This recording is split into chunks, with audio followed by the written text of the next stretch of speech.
In this guide, I'm going to show you how you can deactivate an Instagram account, both temporary and permanently. If this guide does help you out, make sure to like the video and subscribe to the channel with all notifications on. It really does help with the channel and lets us know that you want more content like this. We'd greatly appreciate it. And if at any point throughout this guide you do have any questions, just ask them down in the comment section below and we could help you out further. I'm going to be doing my best to reply to every single comment down there. But you can do this on both an iPhone, Android, or Samsung. It's all going to work the exact same way. To get started though, open up the Instagram app and tap on your profile icon down in the bottom right corner. From here, tap the three lines up in the top right and go into your account center up at the very top. From here, scroll down a little bit and what you're looking for is your personal details section. Go ahead and select that and then select account management and control, and you're going to see two options right here: deactivation or deletion. Go ahead and choose this, and then you're going to want to select your account. So I'm going to select my Instagram account right now, and then from here you're going to have the option to deactivate or delete it. Obviously keep deactivate on and then go ahead and hit continue.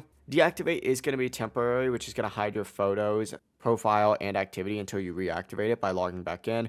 Deleting your account is permanent, and this is going to remove your profile, photo, videos, comments, likes, and followers and cannot be undone. If you want to take a break, obviously choose deactivate. If you want everything to be removed, choose delete, but that is it. Hit continue, go through this process, and you will fully deactivate or permanently delete your Instagram account. If you did find this guide helpful, make sure to like the video and subscribe to the channel with all notifications on. It really just helps out and lets us know that you want more content like this. We'd greatly appreciate it. Have a great rest of your day though. Peace.